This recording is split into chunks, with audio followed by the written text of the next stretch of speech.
Alright, what's going on? Today we're going to be looking at a VOD from one of the people in my Discord who beat my Black 2 Kaizo hack, DEATHLESS. That means he beat every single trainer from start to finish without losing a single Pokemon. Not a single Pokemon fainted. So, this guy is called AJ the Dragon. He's been in my Discord server for a couple months, and he is absolutely crazy. He's done one death equals reset for Vintage White.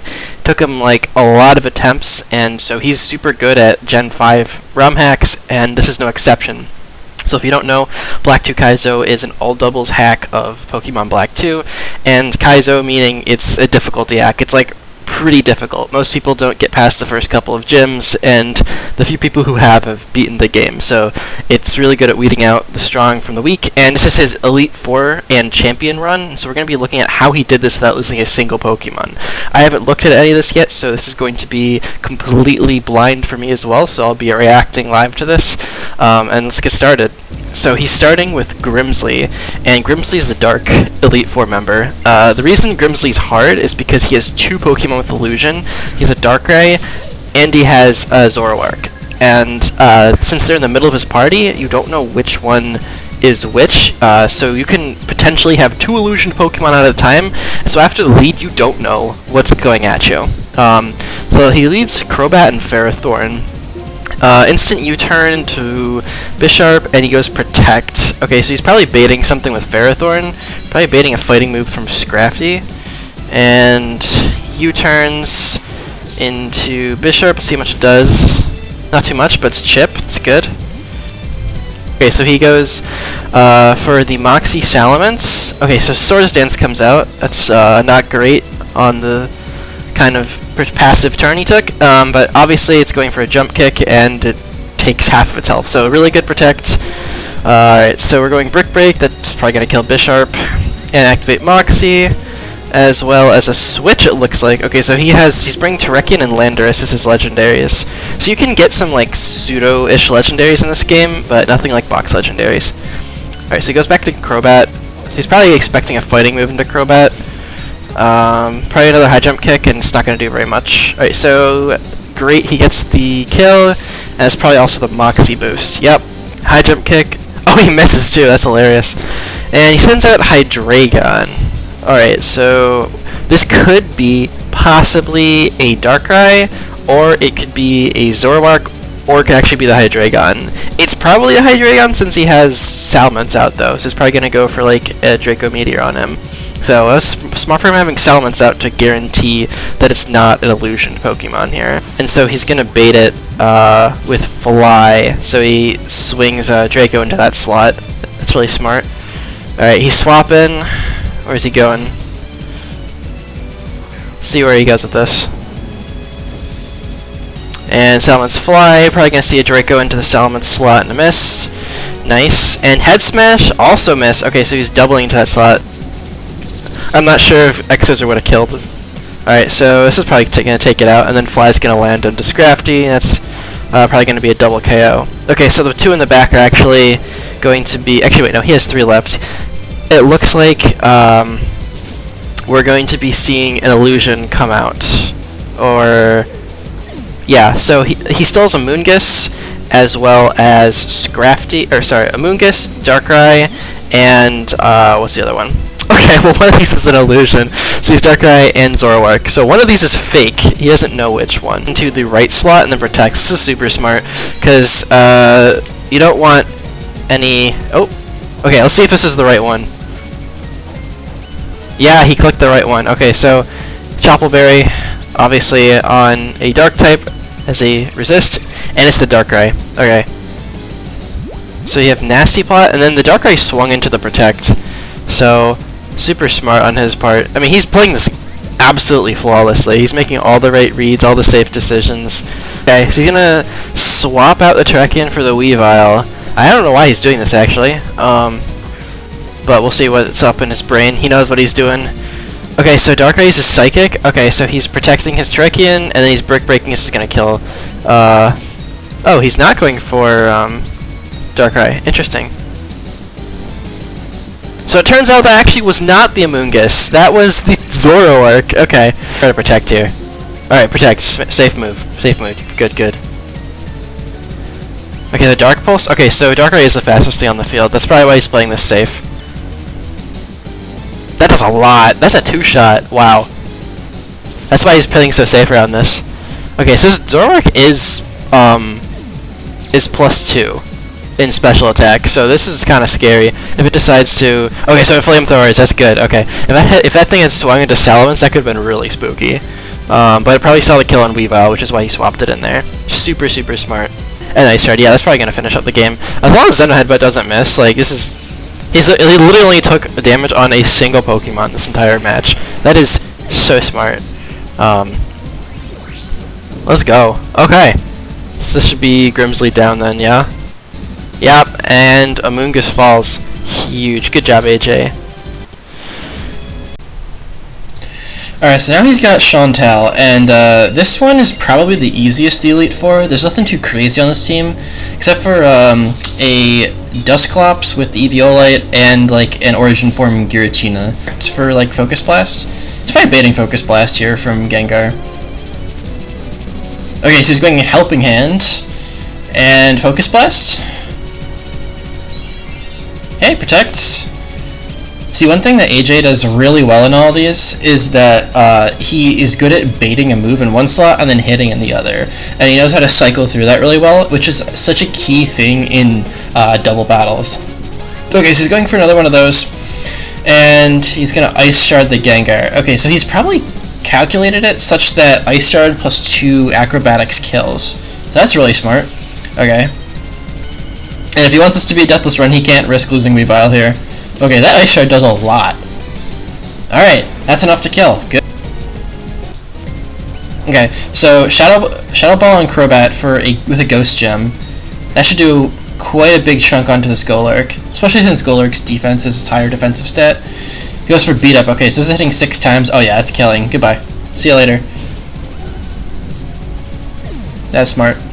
Alright, and what's Dusclops doing? Just going for a Nightshade? It's not too threatening. Okay, Giratina comes out. Let's see what he does here. Yep. Okay, so he goes for the Helping Hand. It looks like these two, okay, so Acrobatic's probably going to do a ton. Okay, yeah, so he drops the gem, and so now Acrobatics is doing extra damage. And it looks like Beat Up is plus Shadow Ball is just going to kill here. That's nut, or Acrobatics is just going to kill. Chandelure comes in, and so this Dusclops here is not really doing very much, besides being a bulky wall, but AJ's doing a great job of just ignoring that. Alright, so we get Helping Hand from Dusclops, Acrobatics, flying into Dusclops. Was that a crit? Oh, that's a crit. Wow, that's a big one. Probably doesn't matter in the long run. Double crit! This man is popping off right now. Honestly, I don't think either of those crits mattered. Dusclops really isn't going to do too much here. The worst way you can play this is by attacking to the Dusclops because it's just soaking up so much damage, so he's playing this absolutely perfectly. Beat Up. Looks like Beat Up is the star of the show here. We get a Thunder Wave going out, and what are we going to see? Okay, full Parad. Unfortunate. Beat Up. This probably kills. Oh yeah. That 6-hit Beat Up? That's disgusting. That kills that Miss Magius like 2.5 times over. So Will-O-Wisp hits, it kind of sucks, but like whatever. At this point, it's just a quarter HP Dusclops. This game is all but over. Just playing it absolutely safe, gets Crobat out of there. Bring Salamence in, and I'm assuming this just finishes off the Dusclops. Yep. 2, 3, yeah. 5 hits will do it. Alright, and that's that. That is the second Elite Four member down. Ghost type one, probably the easiest of them. Alright, so let's see how he deals with Caitlyn now. So this is the Psychic trainer. She's probably going to be a little bit more difficult than the rest of these, or at least take a couple more turns to beat Deathless, because obviously we know retrospectively he beat this all Deathless. Let's see what he does here. Okay, so we have Metagross and Gallade lead. And once again, we got Ferrothorn coming out, probably baiting a fighting move from Gallade. See, he's going to switch into Landorus, so that should tank a fighting move pretty easily. Protect, probably hit a Steel move from Metagross, or a fighting move from Gallade. Let's see what he does here. So why is he going from Landorus here? So Protect, let's see what he does. Close Combat, Meteor Mesh, nice, double Protect. Alright, so Earth Power coming out, going to slap the Metagross. Should do a lot of damage. Okay, so it's Sheer Force Life Orb. That's probably gonna kill, I think. Metagross not known for its special bulk, of course. Okay, so Crobat. Okay, if you're getting hit with a close combat, it's not gonna do terribly much. Ah, okay, it was a crit. I was gonna say that's kind of a lot. Alright, Earth Power is definitely gonna kill. There's no way this Metagross lives this. What's he got? Pre-health bars going down quickly. Alright, Metagross faints. And what's he gonna come out with? Slowbro. Acrobatics plus Earth Power. Flying Gym Acrobatics, that's gonna do a number. Alright, yeah, Slowbro's as good as gone. Life Orb plus Sheer Force is huge. So it looks like Gallade is locked into close combat, so he's just clicking it. Now we come out with the first legendary, Victini. Or I should say Mythical. I'm guessing Earth Power just collapsed this thing, and it's going for Leech Life for the HP, I guess. So Leech Life is buffed in this game. I'm assuming that's going to be enough HP to survive something. Okay, so close combat goes into Landorus here. Earth Power, this is probably just going to one-shot. Yeah, Landorus being as fast as it is really nice here. Especially outspeeding Victini, which is probably one of the strongest offensive threats on this team. Pretty sure it has V-Create and a bunch of other pretty goofy strong moves, and here comes the Mewtwo. So this is probably the strongest offensive threat on the team. For a double protect here? I wonder why. He's probably scouting for information. Okay, so it's a Thunderbolt into Crobat, and close combat into Gallade. I wonder if Crobat outspeeds here. Because if it can U-turn to Mewtwo, that's going to be really good for a switch and for getting some damage. Okay, he's going for a... He hits the double protect! Alright, that's pretty huge. Gallade's struggling because it's choice locked into close combat, so it's just struggling here. He's probably going to leave it alone for the rest of the match. Let's see what happens. This probably should take out a good chunk of HP on Mewtwo. Half! Wow, that's nice. Gets the swap out. Alright, let's see what happens. Where's he going to go into? Alright, so he's swapping into Weavile. This makes sense. If he can outspeed this Mewtwo, then it's probably just a beat up. Okay. So he wants to stay in.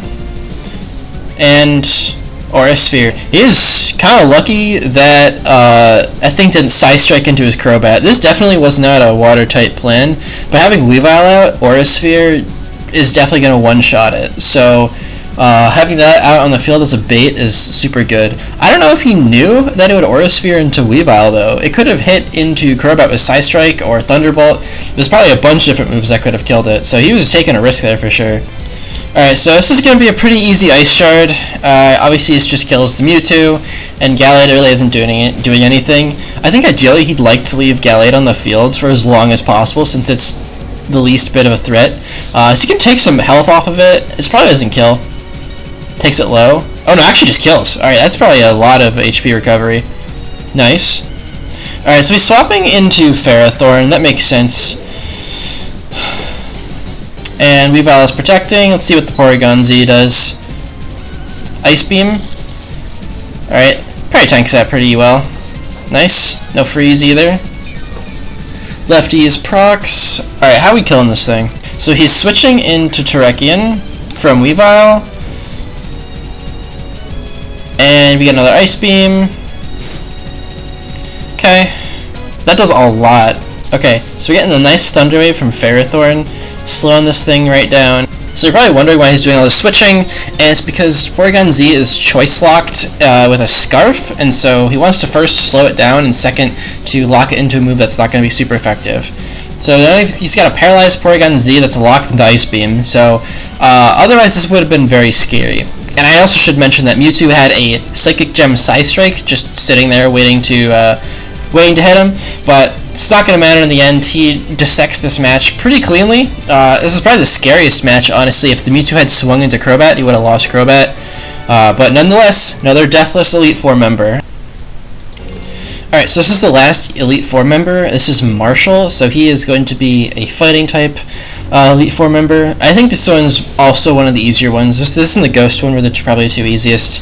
I think Caitlyn, the Psychic type one, was pretty difficult. So let's see how he deals with this. Obviously, still Deathless, and the lead here is going to be Terekian and Tornadus. So we're leading off with a couple legendaries, but we have our own Terekian ourselves. So let's see how these things match up with each other. I should note that the enemy trainer all have 31 IVs. So let's see. All right, we might be scarfed here, because you get one choice scarf in this game. All right, so he's just destroying Terekian turn 1. Pretty good start. Let's see what this Tornadus does. Tailwind, maybe? Oh no, we would have seen it. Okay, Ice Punch. So we outspeed Tornadus as well. Wow. Okay, so Tornadus also just drops turn 1. So this is where the speed stats are really coming in handy. If that that Tornadus had been any faster, could have been a little bit spooky. Could have had a chance to kill the Terekian on the first turn, especially after close combat drop. But AJ, he knows his speed stats. He's going for the Protect here. So I guess he's not Scarfed? He must have he just raw outsped those things with his Terekian. That's actually kind of nuts how fast that thing is. Okay, so Protect. That's actually wild that he outsped those. Focus Blast, again, swapping his Crobat into the fighting move. That 4 times resist to fighting, especially in this match, is going to be huge. And Blaziken gets a speed boost, so now it's probably the fastest thing on the field, I would imagine. He's probably swapping out. Or he's going for close combat. Okay, so Crobat could be scarfed here. Okay, so the Blaziken's doing a Fighting Gem close combat into Terekian. This thing must be sashed. He must have put sash on this for good measure. Yeah, 1 HP. That makes sense why he stayed in with it, because he figured that the worst get brought down to 1 HP. Alright, so smart from him. Alright, this should probably just kill Keldeo with Acrobatics. This Crobat's coming super clutch. Okay, so he doesn't, but he knows he outspeeds the Keldeo.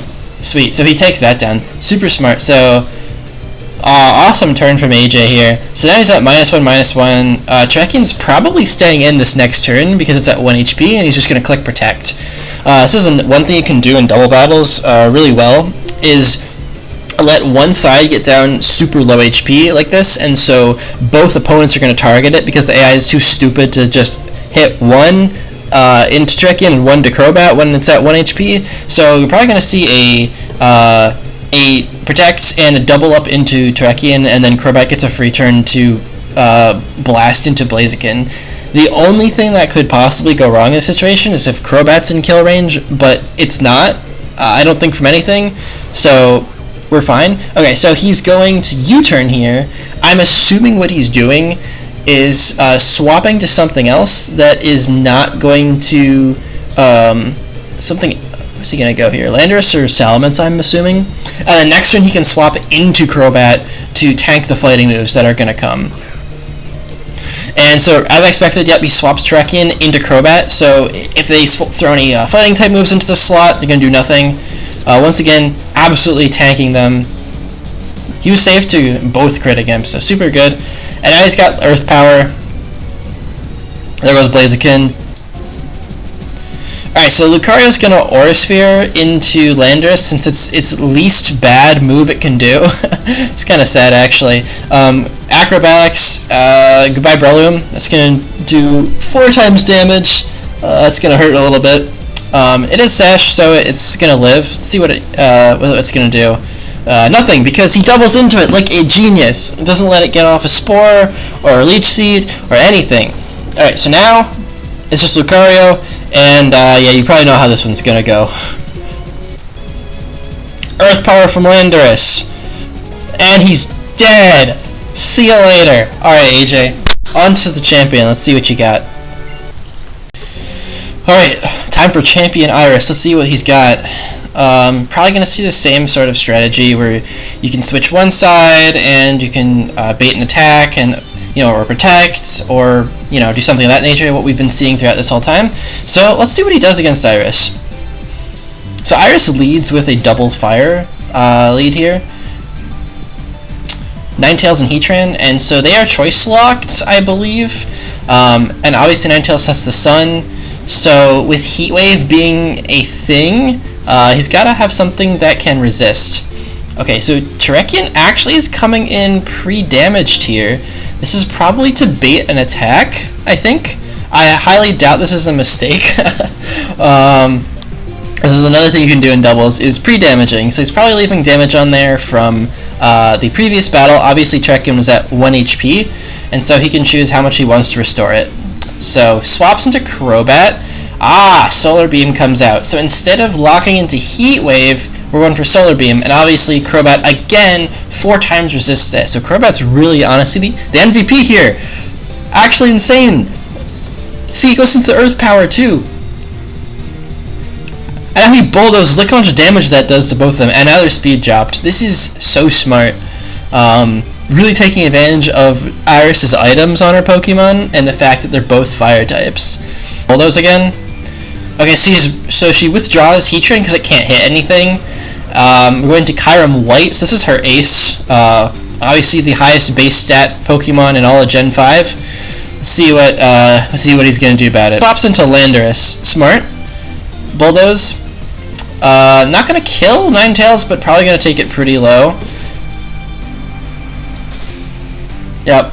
And he gets the speed drop on Kyurem. So making Kyurem swap in here and having it come in damaged is super nice. White Herb. Okay, so he does not get the speed drop on him. Let's see what he does here.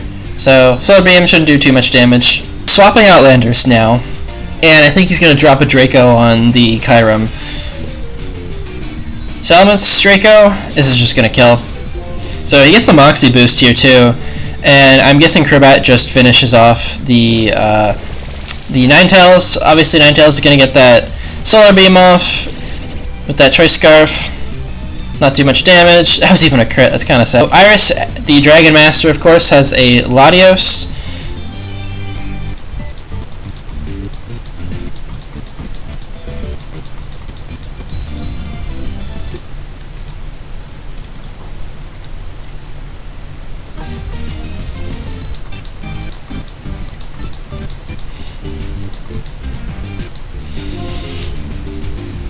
However, he's got a Protect, so he's probably baiting a Psychic move here. Psystrike, yep, Protect's absolutely awesome. Now he goes Dragon Claw into Latios. I wonder if Latios could have hit Dragon move into Salamence there instead. But definitely guaranteed kill onto Crobat. So that may have been a risky turn, potentially. Especially since Latios is outspeeding Salamence this turn. Got Hydreigon. How does he deal with Hydreigon? And what does he do? He goes for Leech Life. Awesome, so super effective into Hydreigon. Also going to get a pretty good, decent amount of recovery. And depending on whether he outspeeds this Hydreigon, he can just kill it with Salamence. And he does. Alright, so Moxie boosted Dragon. Dragon Claw, he's dead. Alright, so second to last one alive is Garchomp, and I don't know if he outspeeds this with Salamence, so he might need to play around the fact that it's going to throw a Dragon move into Salamence. It might be Protect on Salamance's slot, and then Crobat uses U-turn or something of that nature. It looks like he's going to... Yeah, he's noticed that Garchomp outspeeds, so he's swapping into the Ferrothorn. So this thing's going to take a Dragon move, most likely. Acrobatics into Garchomp, again, not swinging into Ninetales, so we can just deal with these Pokemon one at a time instead of two at a time. Dragon Rush connects, but that's not going to do very much. Plus, it's going to activate Iron Barbs, even more recoil there. So, once again, going for the Protect strats, Garchomp doing Stone Edge goes for the Stone Edge onto that slot, and again, Solar Beam, not going to do anything, because he's Choice Locked into here. What's Ferrothorn going to do? Knock off onto the Garchomp. This is going to do a pretty decent amount of damage, as well as get rid of its item. Alright, so it looks like he's going to throw an Acrobatics into Garchomp. That should kill the Garchomp. Point. Are 4 times resisting this thing. It actually doesn't kill it. He Thunder Waves it to make it even more crippled. This is embarrassing. Iris, you are trash. Man, see, this is the thing. AJ, it makes me look like a bad game dev that I made this too easy. Of course, we know the last one's Heatran because he swapped it out before. But I'm pretty sure this should be the last turn of this game. I think he's just going to clean up. So it looks like Crobat is going to Protect. and Ferrothorn is also going to protect. Now Heatran's going to throw out that Heat Wave. We got another Solar Beam going. Obviously, in Gen 5, Sun, Rain, all those weather setting abilities were permanent. They weren't just 5 turns. So we have a Sun-boosted Heatran using Heat Wave. Now we're going to need to see how he deals with something like that. See, that Salamence in for the Ferrothorn to tank that Heat Wave should not be even the slightest problem. Alright, Ninetales is down. Now that thing has been sitting on the field crippled for an eternity, he can finally kill it and put it out of its misery. And what's he going to do with this Heatran? Throws in the Terrakion. So he's going to double resist this Heat Wave. Let's actually see how much this does. Hits both. Okay. This is a Sun-boosted Heat Wave from a Heatran. Okay. No burns either. And for the final turn of this game, he closes out a 1 death equals reset Deathless Black 2 Kaizo Nuzlocke with a close combat onto that Heatran. I think Salamence also with Moxie and being a Dragon type, all those resistances, using Ferrothorn as a bait. Honestly, absolutely crazy performance from AJ. Not even breaking a sweat against a Psychic Gem Psystrike Mewtwo. I would say that AJ is probably one of the best, if not the best, Nuzlockers I have ever seen. So if you like what you've seen here, you like the cool challenge, I guess, feel free to come join our Discord. Link is in the description, and be sure to drop a sub. I'm going to be making a lot more content.